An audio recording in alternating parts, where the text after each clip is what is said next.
So welcome everyone to the Lady Trucking CEO podcast. My name is Camille Kitchener-Ellis, your host, and we are so happy to have everyone listening in today. Today we have an amazing guest with us. She started her own company and she's here to share her journey and her story with us. So I go ahead and introduce yourself to the people. Hi, everyone. I am Kiayanna with KCK Dispatch and Logistics. I am a carrier and dispatcher based out of Atlanta, Georgia. I'm also a mother, I'm a veteran.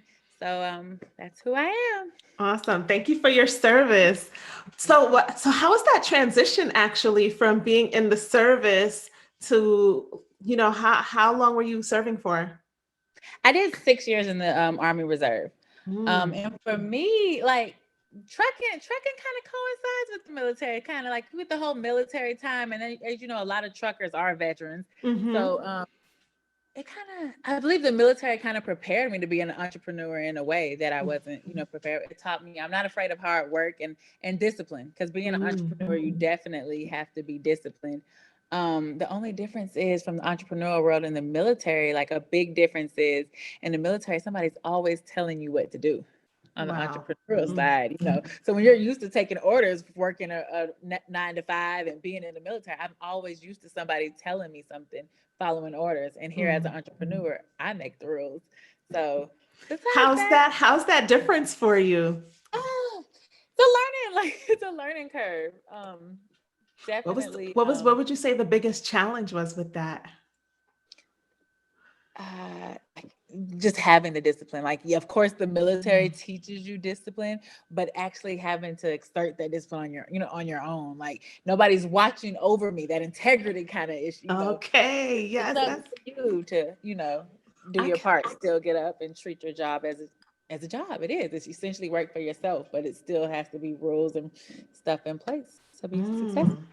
That's so interesting. Yeah, that is one of the hardest things as an entrepreneur too. That time management piece is it's a piece of work. Like it really can get you if you don't know how to manage your time well. You will literally go through the whole day and then wonder like, okay, so what did I do all day? But yeah, so let's go back. So right now you have your own freight dispatching company, and you also have your own trucks that you run. Okay. Yes. All right. So tell us a little bit about that. How did that get started? So initially I was a carrier first. Mm-hmm. So during the pandemic. How many years were you a carrier for? 2. Okay. 2 years. So, yeah, it's going on 2 years. So 1 year, going on 2 years. This is my second year. So during the pandemic, my 9 to 5, I worked for Delta Airlines. They allowed us to take everything out of our 401k without a penalty. So me and my boyfriend / business partner, whichever one, he's both, we decided to invest in a truck. So we invested in a truck, and then the truck was he had more of the capital. I just had the knowledge because I come from a trucking background. My family, my dad, my brothers, they're all truckers. So we did that, and we invested in the truck. We invested in our first truck, and we ran under somebody else's authority. And just trying to get a feel for the trucking life, because it's different from hearing from somebody else. Oh, I make this, I make that. Truckers talk, and then actually getting in the game yourself. And what we experienced while under somebody else's authority, they wasn't as nice as we thought it was going to be, and they weren't as helpful into allowing us in on the knowledge to really make money and come on our own. So while we were under their authority, I decided, I was like, "Ooh, I'm paying them this much, and they, I got to deal with this and that." So I really just started researching on how to obtain my own authority and how to do everything for the truck myself. And so I started out doing everything from A to Z. I'm talking about from after we got the truck, the IRP, the IFTA, the 2290. I did it all myself. And I did that. And then I said, I dispatched, of course, my truck. And then so the more, I got another truck and I dispatched that as well. And I was like, this is kind of easy. I can do this. Little did I know, it's easy when you have one truck. The I was kind of like, I told my friend, I think I want to dispatch for other people. And she was like, you know what? I have a friend from high school. He's looking for a dispatcher. So he gave him my number and he called me and he was like, yeah, I need a dispatcher. You gonna help me? And I was like, sure, you know? So I ended Wow. up dispatching for him. And he had, initially when we started, he had 2 trucks and now he has 5 trucks. So he's been with me Wow. for, yeah, it's been over a year. He's been with me. So it's, and that's how it became my dispatching company as well. So Wow. So let's go back into your story. You mentioned that you're from a trucking family. So talk a little bit about what it was like when you were growing up. You mentioned that you had brothers. So take us all the way back to maybe 5th grade, 6th grade, and then bring us right up to like what was life like in your shoes? Uh, for me, I guess like trucking. My dad was never home. My dad is actually he did household goods while growing up, so Mhm. he was literally gone. I'd say from March to September. Like there Wow. was he called every day. He was, Mm. he'd fly in for events, but he was never there. So for me, it was a norm. Like for some people, it may be hard on relationships that, they're not seeing the trucker. It wasn't like that for me because I grew up not seeing him. He called every day. He was there for important stuff, but he wasn't there. Mm. So, and that was, one of the downfalls, I guess, of trucking, but he was always gone. And then as a child, my brothers, they constantly pushed trucking. My dad knew how lucrative it was even back then. Mm. So he constantly pushed the boys. Like he took the boys on the road with him during the summer. I may go on little trips, but he would take them all summer and have them work with him. And he constantly pushed entrepreneurship and trucking and trying to get them immersed in that world. Mm. And he didn't really, it's kind of funny because he didn't think I would be the one, So I have Wow. 4 brothers. And so they're all in the truck in some type of way. And I guess he always pushed for me, go to school, finish school. I even worked at a truck stop while in college. And he just kind of always pushed for me to do something outside of trucking. And I just so happened to be the one who loves trucking just as much as he does. And I'm like immersed in his world now. So it's definitely kind of different. Wow. Oh, so you said all of your brothers, you have 4 brothers, and they're all into trucking now as well as yourself. Yeah. So, what did they think about you getting into? Were they like discouraging you, like you a girl, you can't be in the trucking industry? Like how was that support for you? It wasn't really like that because we've all soaked the knowledge from my dad over the Mm. years. So whenever I talk about the trucking industry, like even when I talk to drivers, they're like, "How long you been doing this?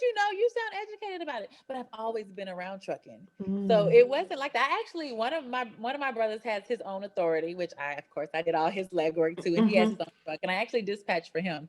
So they've always been very encouraging. It's not been I think the one who was kind of skeptical was maybe my grandma might have been a little bit like I was jumping in their world.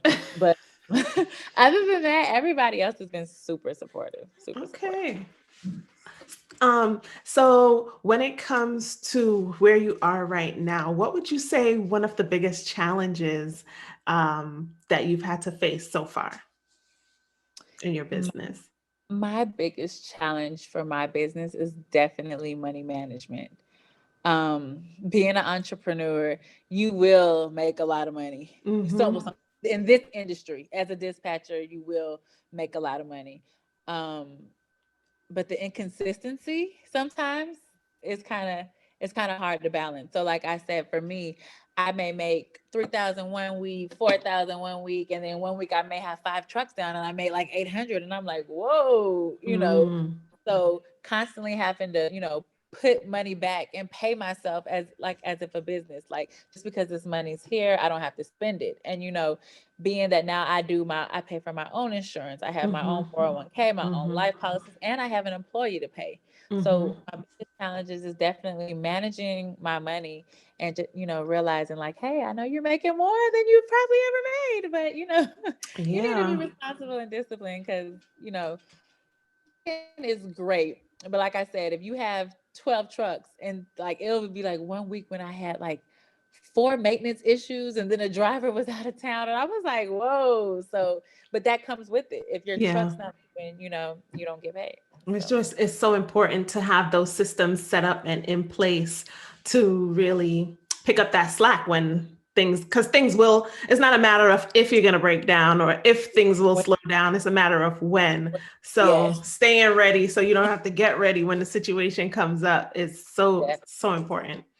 Wow. Definitely. So as far as your biggest success, what would you say, like, this right here, this is why I do this. I love this. And this is why this gives me life every day. What part of your operation would you say makes you feel that way? My drivers. I just love my drivers. Um, like I don't you did, of course, you're trucking everything. So you've dealt with truckers and you know how drivers are. I mean, some days we have our good days, some days we have our bad days, but I Mhm. really enjoy talking. I really enjoy listening to their stories. I really enjoy all of it. My drivers are my best friends, and I tell anybody who signs on with me, get used to me because I'm your best friend. I'll be the first person to text you in the morning, the last person to text you at night. We talking all during the day because long as you got that product on your back, you know what I'm saying? So essentially we become family. Like my drivers who've been with me, over a year, we're family. Like I talk to them Mm. every day. You know what I'm saying? We literally like one carrier. I know his mom, his dad. I love all of them. So it really allows, it allows me to really get to know different people. Like I'm meeting new drivers all the time, when they switch Mm. out. And I really like my drivers and just being able, the freedom to be able to enjoy my family as well while doing this was definitely a plus for me. Like I get to enjoy my children while I'm at home doing something I enjoy. So that was definitely a plus for me. And I really do love trucking. Like some people will tell me, like, I'll be so excited talking to them about getting in the truck there. And they're like, why are you so happy? Because I really do love this. Like, and it is so weird because I've been around it all my life, but I never really knew like how much I would enjoy doing this. But It's it's so been true. amazing. I Yeah. will say that the more you learn about the industry and the more you're in it and you see all of the different sides and you see all of the different services, you're just like, wow, this is really an amazing industry. Yeah. And the thing that always gets me to is like when I look around, every single thing that we look at, everything that we put in our hair, everything that we eat has been on a truck. Every single thing in our home, outside of our home, even the trees that are in the garden, the plants, every single thing has been on a truck. That's how it got here. And so this industry is just so lucrative and so amazing because I think a lot of people, unfortunately, take it for granted. Like they don't really see how, what a, I mean, granted, trucking has like there's a not so nice side of it that some people that would come to people's minds when they think of Yeah. trucking, but on the other side of that, like it's really an awesome industry. You mentioned before about like really loving the fact that you are able to like be home with your family and really enjoy them. Talk to us a little bit about how that dynamic has been with you. How does that what does that look like? Because I know balance and could be a little. I'm struggling with that as well. Cause you have to like one of my biggest complaints when I was working, for somebody else was Mhm. I had to schedule a vacation. I Mhm. never had time to be with my kids. I had to have somebody else pick up my child from his practice or take him to. Mhm. And so now that I can do all that myself is definitely a plus. But this is where my struggle comes in. Sometimes I find myself having to say, hey, you have to shut down. Because now I'm Mhm. at home but I'm always working. So now it's like, hey, this is your time with your son. Shut down. Whatever you have to do, you do it after. So, that's a big struggle, I think, for any entrepreneur, just Mhm. to find that balance. And when you have to say, like, because I'm not gonna say everybody's like, oh, it's great. It is great being an entrepreneur, but you still work hard. And You so, work right. finding that balance. Yeah, I think it's even harder to say, well, everybody's like, oh, well, you're home every day, so your house should be A1 clean and you should have dinner on the table. In what world? Because I'm still Girl, what you talking working. I'm about? working all day. So, it's a balance for me to try to, We out here I think, working. yeah, I think it actually makes it harder because I'm like, I'm gonna do that tomorrow. And so I'm still learning to balance all that and to say like, hey, this time is for my kids. I'm not gonna do any trucking because I'll be on the phone like, hey, just one more text. Let me just get this out. Let me just send this last email. So Yeah, it's just so easy to fall into that because the work is there and you're into it and you love it, and then at the same time, you have the little one over here tugging at you, so yeah, it's definitely like putting a schedule together. Like, I know for me, I definitely had to schedule things in the calendar, and even then, sometimes it's still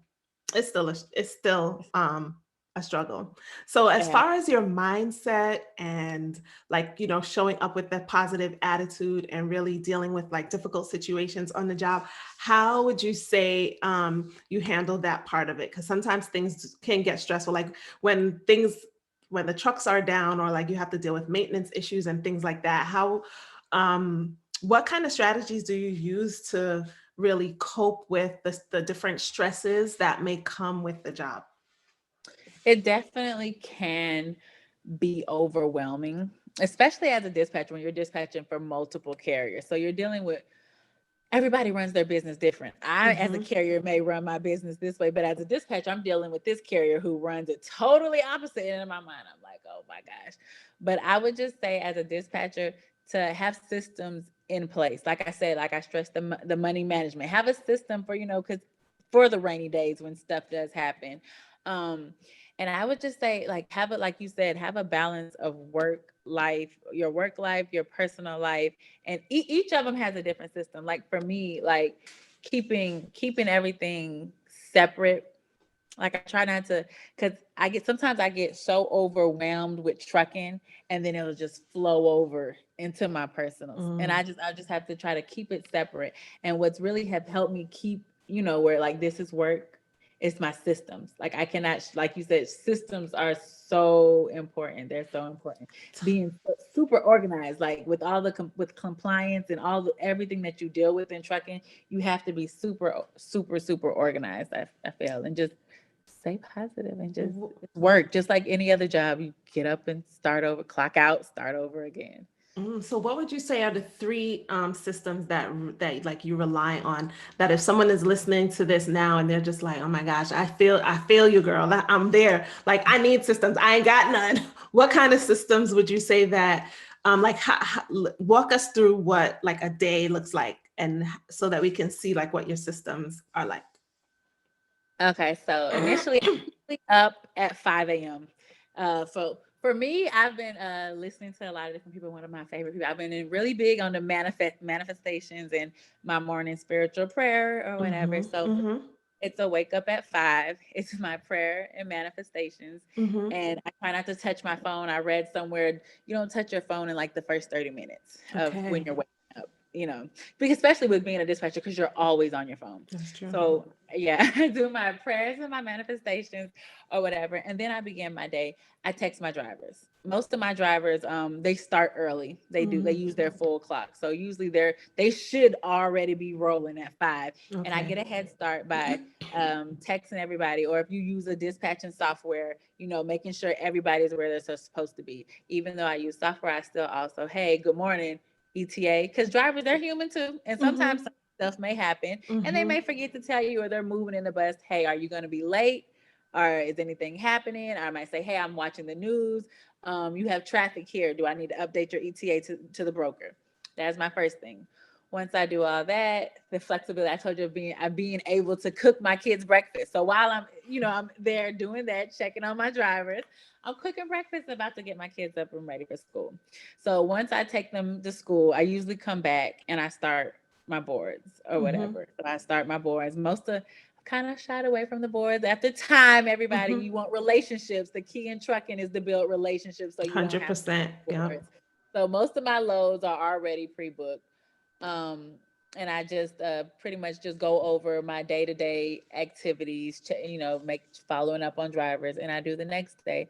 Um, One thing that I would say that you basically, if you want to jump in this dispatching game, just know what you're getting into.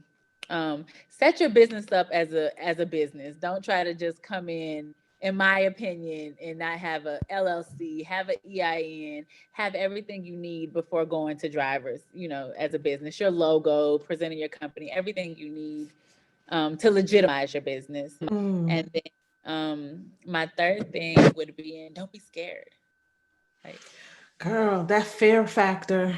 yeah, don't be scared. You gotta just do it. Because a lot of times when I'm doing a class or somebody's like, "Oh, I'm scared." No, don't be scared. Just do it. Like, my first call, I was probably so nervous, like, "Oh, I can't do this." And by the time they hear your voice, they're like, "Oh, they're talking to you like they know you, and you don't even know these people." So I just say, truly, just do it. Be organized, and don't be scared, and just go for it. So great gems, great gems. How, when you say be organized, what exactly does that look like for you? I know I'm kind of organization. Making sure that I'm invoicing. I'm a full service dispatching company, so I invoice for my drivers as well. So what does that mean when you say you're full service dispatch? Tell the people what that Full means. service dispatching means that I do back office. I do their invoicing. I do anything. I do compliance. I do some of my drivers' payroll. Anything back office. Like I'm with the load from the time I book it to the time it's paid out. So I keep up with all BOLs. I do everything. Okay. So once the load is complete, then they send you the BOL and you send it to the factoring and okay. And I send it to the factoring company. So when I say be organized as far as keeping up, I try to invoice daily because your carrier gets paid based off the fact, you getting it into the factoring company. So I invoice daily, be organized, stay on top of your invoices, because before you know it, the multiple carriers, you may have 20 invoices and you don't want to get behind because that's not a good look. When I say that, I invoice my carriers weekly. So I'm not only am I invoicing the factoring, I'm invoicing them. So you need to stay organized with that. Stay organized with how much you're making. I use QuickBooks. Some people don't use QuickBooks, but if you want to use QuickBooks to keep up with what you're making, because at the end of the year, that money is taxed. Most of my drivers 1099 me as a contractor. So I like to keep up with that so I can pay quarterly taxes. Keeping up when you have multiple carriers, you don't want to be giving out the wrong MC. So set up your systems where you know what you're doing. Keeping up with all their paperwork, their compliance, know your equipment. Just basically, you should see my office. Like I have, I'm sorry, you guys. I just try to keep everything so I know what I'm doing. Each carrier has a different file, a different section. I try to keep all that together. I guess that's just basically. Okay. No, that's important. Thank you so much for sharing that with us. Now, getting into, you mentioned the importance of like prayer and meditation and mindset, like starting your day off right. And it's so important. I actually do that too, because I notice that when I mess around and oversleep or miss that time, it's like my whole day is just like, wait, what's happening? So really taking that time apart to kind of just set your day in the right direction is super important. I'm so happy you shared that, because sometimes we're going, and we forget to pause and be mindful about where we're going and what we're doing and the intentionality behind it all. So that's awesome. So let's talk a little bit about what you're doing now. So I know that you wanted to help. So you're helping the drivers, of course, by dispatching them, but there's an education piece that you're also working on. Yes. As far as yes. I teamed up with another carrier. She's a carrier, dispatcher and a freight broker. She's actually a freight broker as well. I teamed up with Candace Horton of Prolific Transportation, and we co-wrote an ebook. That actually does drop November 15th on Amazon. Okay, whoop whoop. Yeah. So the problem that I was kind of running into, we would be in dispatching groups and we would hear other dispatchers and they would say, well, I took this class, but what is this? What is this? And what is that? And I was like, well, why'd you take a class? So I kind of felt like maybe I wanted to create something that I felt was, all the questions that I had coming in so I could prepare somebody else with those tools. And then everybody learns differently. So maybe this class was geared more towards this, or this class was geared more towards that. So basically what we learned from the other dispatchers that were in the group and all their questions and what the stuff that they constantly ask after taking a course, we created an ebook that answered all those questions plus more. Okay. Just give us a little sample of what some of those questions were, like 3. One of the questions I heard sometimes, what is a tonu? And I was like, oh, you have to know what's a truck order not used is a tonu. And basically, a driver gets one. When the shipper cancels the customer shipper cancels the shipment. So your driver gets all the way there and they're like, oh, well, this isn't going out today. Well, I still need my driver to be compensated for his time. Exactly. So you get a tonu. Another question was they were asking me block and bracing. Blocking and bracing is you only done on drive-in. So that's why I say it's very important to know your equipment, know what you're dealing with. Is when they're going to block and brace the load so it won't move. They do it with appliances and stuff. So they're literally nailing woods and 2x4s into the bottom of your trailer. So that was something that they constantly asked. They would ask, what was another one of my favorite ones that they would ask? They said tonu that when a driver is late, you get a driver's late. Is he still eligible for detention? 9 times out of 10, no. He's not going to be eligible for detention. I'll be on time. Yeah, because he's late. And they were like small questions, but I just felt like, it wasn't, maybe they even missed it in the previous course, but I just wanted to make sure that I was very, that I did cover, even terminology. A lot of them didn't know, the difference between a reefer and a dry van, or, what is a tonu, or what is a NOA, a notice of assignment, when dealing with a factoring company? They have to be paid through a factoring company. So we really poured our hearts into this ebook, y'all. Both me and Candace really did, and we covered everything from how to set up your business as a dispatcher to different equipment types, the terminology, to the ways that the carriers could be paid.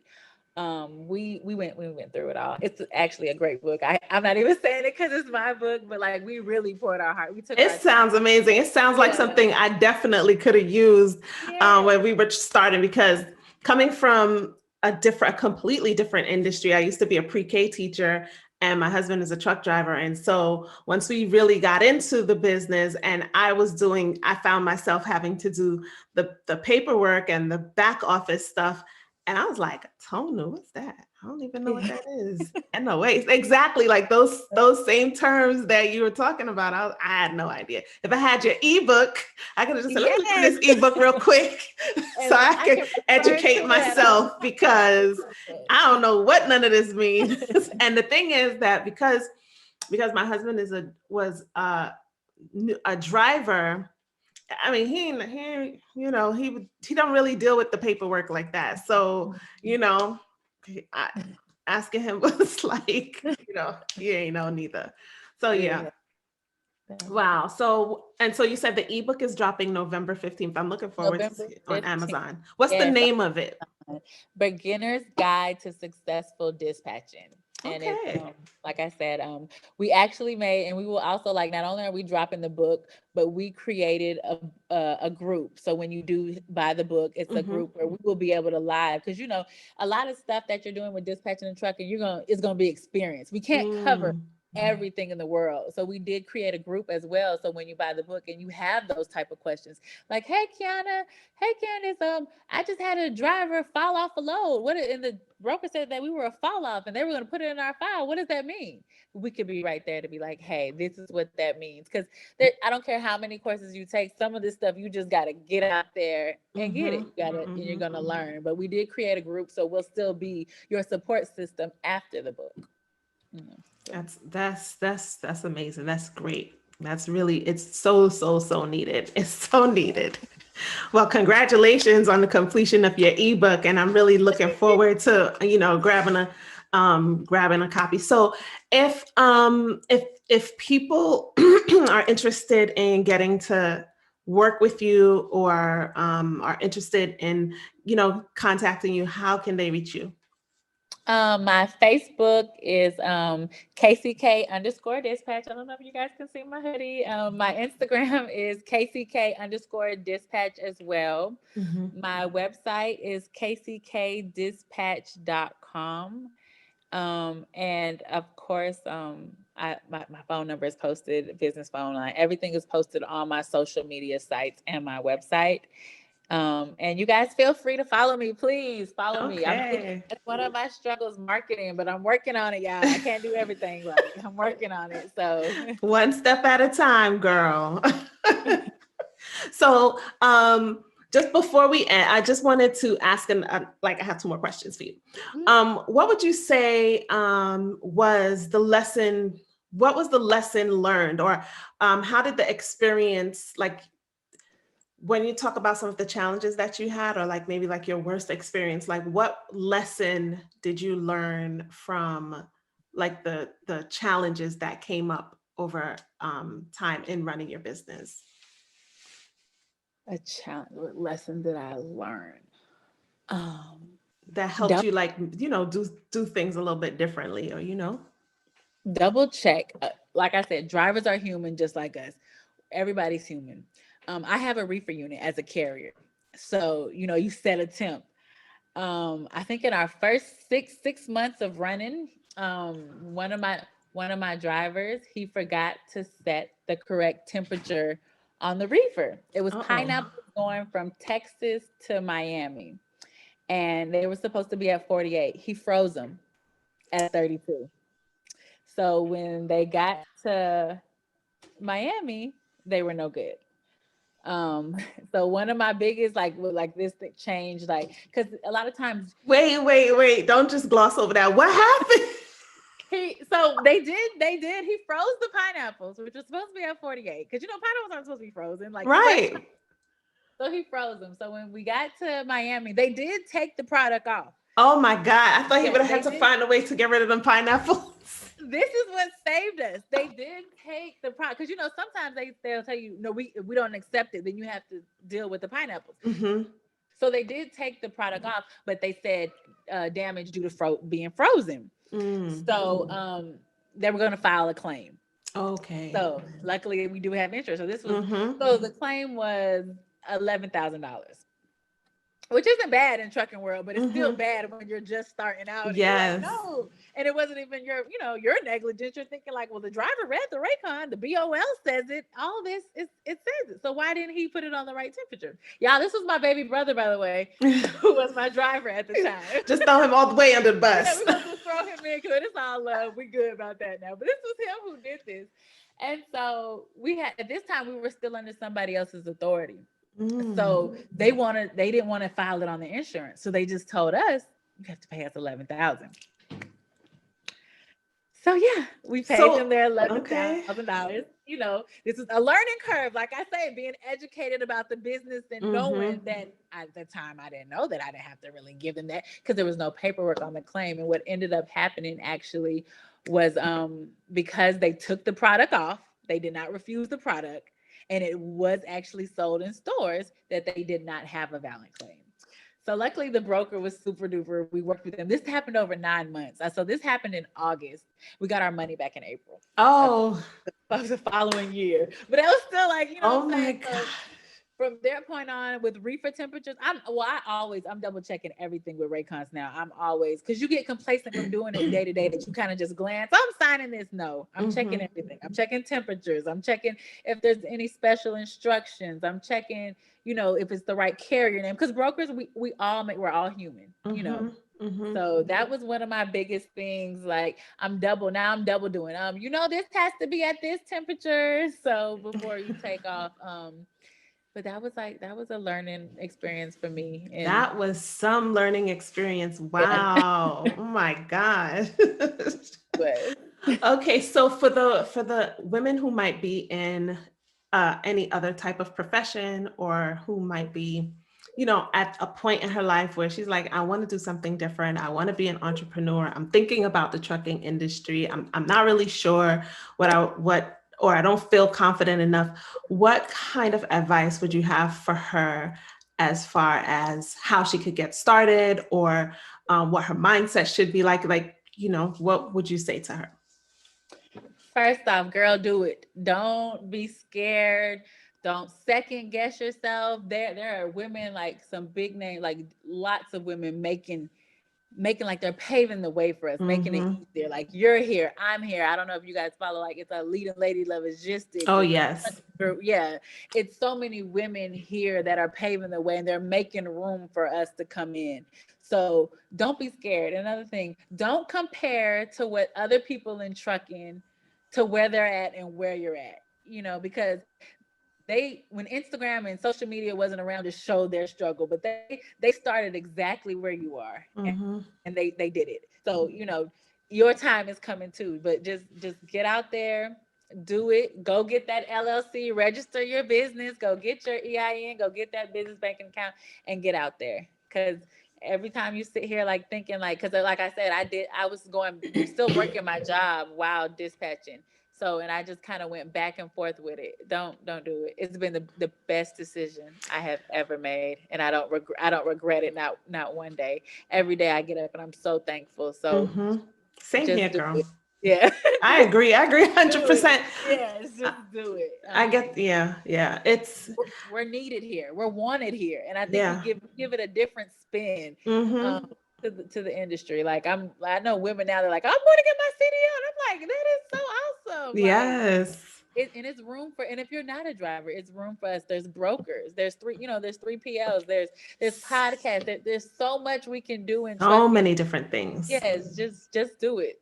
And I feel Don't be like afraid. there's a lot of gaps in the trucking industry too, right? I feel like that life that those truckers live on that truck, there's room for improvement there. Like, I feel like there's services that people haven't thought of yet that could serve the drivers and that could serve truckers. And I feel like I just feel like it's kind of a forgotten industry, like, Mhm. as far as like everyday people, like, across the USA, people are not thinking about how things got there. They just want to make sure that, they can get, when they walk into a store, their stuff is there waiting for them.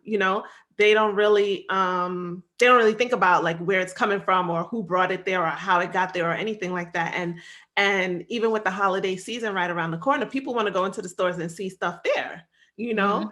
but I feel like the life of a trucker and the life that I think that there's room for improvement. And I'm challenging all you ladies out there who's listening to this, who may offer a special service, or have something novel that can really help to support the industry, or to really elevate the life of a trucker, because they're making money. It's not like truckers don't have, I mean, if they're managing it, well, that the management piece is a different story, but But they're making it. they're How making they're it. managing, but They're they're making it. making it. Yes, I tell Yes. people all the time, don't sleep on truckers. Like, that.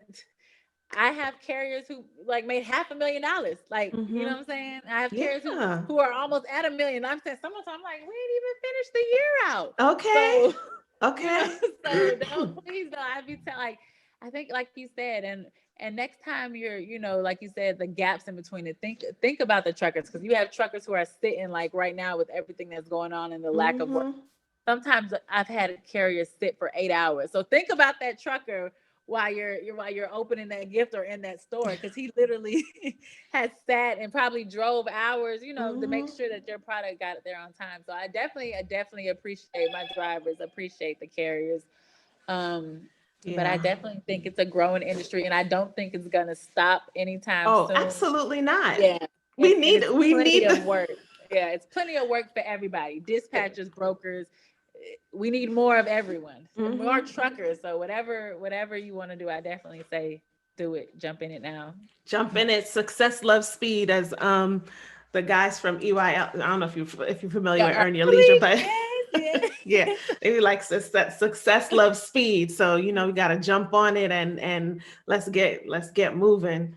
So, Kiayanna, thank you so much for taking the time to talk with me today. This has been amazing. Can you just repeat your contact information one more time just before we end, and Yes. think of something really profound to end off with, I'll give you the last word, and then we'll go. My trucking information is KCK_dispatch on Facebook and Instagram, and my website is kckdispatch.com. And as far as something profound, my dad always tells me this, it's like trucking profound, you guys, but nothing comes to a sleeper but a dream. He always told me that. So that just basically get up and go get it. Like, you wasting your time. Don't sleep in. Don't sleep in on yourself. Exactly. Get up and go get it. Dreams don't come without work. So go for it. Kiayanna, thank you so much. We couldn't have ended it any better than that. Thank you so much for your time. This has been awesome. Thank you so much. And once again, thank you all for tuning into the Lady Trucking CEO podcast with our special guest, Kiayanna Foster. And we're so grateful for all of you guys listening in. Thanks again. Take care. You too. Bye.